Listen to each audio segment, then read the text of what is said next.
bang on. It does what it says on the tin. It demonstrates what this agenda is all about very, very nicely. And a veteran here was arrested by a Hampshire constabulary and for sharing the meme. So the meme was posted by a chap named Lawrence Fox, whom many of you will have heard of. And this guy, this veteran should I say, he retweeted it. And the police came to the veteran's property and said to him,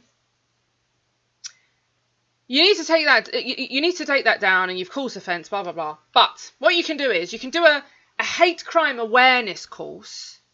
And if you agree to do that, you'll avoid arrest and prosecution, right? So let me just give you some more facts around this, because you might be thinking, well, they've scrapped that now. It's great. Yeah, kind of. But let me just go into it a bit more. So a police chief has scrapped a controversial hate crime awareness course which gave alleged offenders the chance to avoid prosecution. You hear that? Alleged offenders. Alleged offenders. Imagine that. You haven't even been arrested for this. They haven't actually arrested you and told you. This is punishment before there's conviction. Anyway, previously, people accused... Get this. This is me. Can I just say... I'm going to read this out to you now, right? I'm going to read this out. This description of who could be pulled up under this spurious nonsense. Listen, who's the main culprit here? Previously, people accused of racism, sexism, misogyny and transphobia in Hampshire, well, I'm not in Hampshire, but anyway, would have been offered a 2-hour educational session instead of prosecution. But the course has now been scrapped following concerns that it was being used in order to challenge a person's legitimately held political beliefs. So in order to avoid prosecution, right, so they're going to blackmail you and say, because listen, half the time, these hate incidents, you do understand a hate incident is a non-crime incident. I don't know how many people are aware of that. Non-crime incident. This course was offered. It's blackmail. This course was offered to people. Do this course and we won't take this any further. Well, you can't do that. Force people onto a course because they may not be arrested and prosecuted. That, as I say, that is sentencing before conviction. So anyway, the course was funded out of the Police and Crime Commissioner's budget, but new PCC Donna Jones has pulled the plug, saying that she wants the restorative justice solutions used in the right way. Really? It comes after Hampshire police faced criticism after offering the course to a 51-year-old army veteran after he retweeted a meme which depicted the 4 LGBT pride flags. Just let that sink in. There are 4 LGBT pride flags. 4. This is getting too far. 4. It's good that it's getting too far, though, for reasons I explained last week, and I shall come back to them shortly. It's good that this is going too far. Let it rain. Let it pour, because what's coming is all good. Anyway, good evening to you, George. Thank you very much for tuning in, my dear. God bless you. So here we go. Yeah, the veteran was informed about the course before an investigation had been conducted and was subsequently released with no further action. So he could have agreed to do the course when he was basically facing NFA. Footage of the arrest was widely shared on social media by campaigner Lawrence Fox and former police officer Harry Miller. Harry Miller's a chap that went into the High Court and won a case against these hate crime nonsense. They're not crimes, they're hate incidents.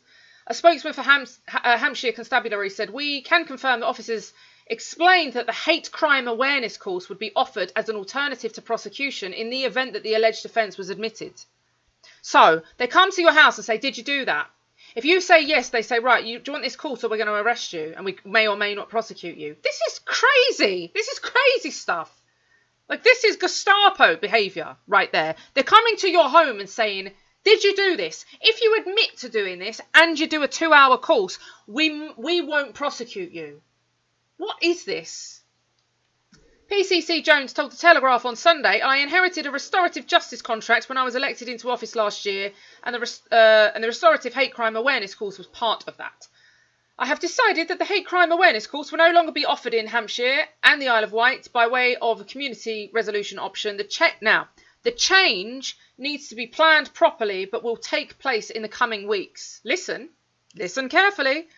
"In saying this, I want to be clear that when someone has been targeted and suffered violence or abuse because of their protected characteristics," yeah, there are such a thing now, protected characteristics, "and the incident reaches the evidential threshold for a hate crime, perpetrators can expect police action. This is vital." You want to just dissect that for a moment. I'm not even going to go into it too much, but let's just dissect part of it for a moment. First of all, protected characteristics. What kind of snowflake nation do we live in? Protected characteristics. So your sexual preference. Blokes wanted to dress up like women and parade themselves in the street with PVC outfits that expose their genitalia and now have protected characteristics. Where are we? Like, seriously, what has this country, what has this world become? Yeah, Mitch says, indeed, silence is your ally. Absolutely, Charles says, never admit anything. Absolutely. The amount of times, let me make myself big for this. The amount of times I have written articles, I have produced literature, I have produced handbooks, advising people, pleading with people, say nothing. Omerta, silence, zip it, nothing. Do not speak. Do not speak when the police come to interview. Do not speak whether it's voluntary, whether it's mandatory, if they take you into custody, if they hold you for the longest period, the 36 hours that they can hold you. Do not speak. Sit there as though you are a deaf mute. I've done it for hours and hours and hours upon end. The longest line of questioning against me, the longest consecutive interview that I had was 4 hours. 4 hours of lunacy, by the way. Like, the questions were just crazy. 4 hours of being questioned. And I managed to say nothing. Once they establish that you're not going to say anything, they do speed up. So they'll stop. Now, you can, if you have legal representation, which I would suggest that you always have, by the way, and I would also throw this out there right now, that if your legal representation happens to be someone that the state has appointed, and those people advise you to speak, disregard their advice, take it from someone with a background in law, take it from someone with a vast amount of experience in the legal system, myself, right? I'm not talking about just representing people here, I'm talking about being on the other end of it.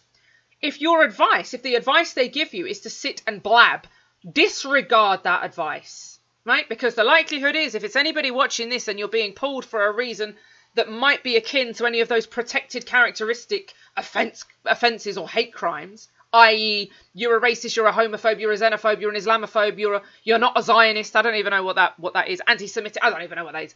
All of the above, all of the things that I get called on a daily basis. If you're one of those people, the chances are the person that's appointed to represent you probably doesn't want to represent you anyway. Would probably love to see you stick your size 9s in it. So zip it. Say nothing. Nada. Because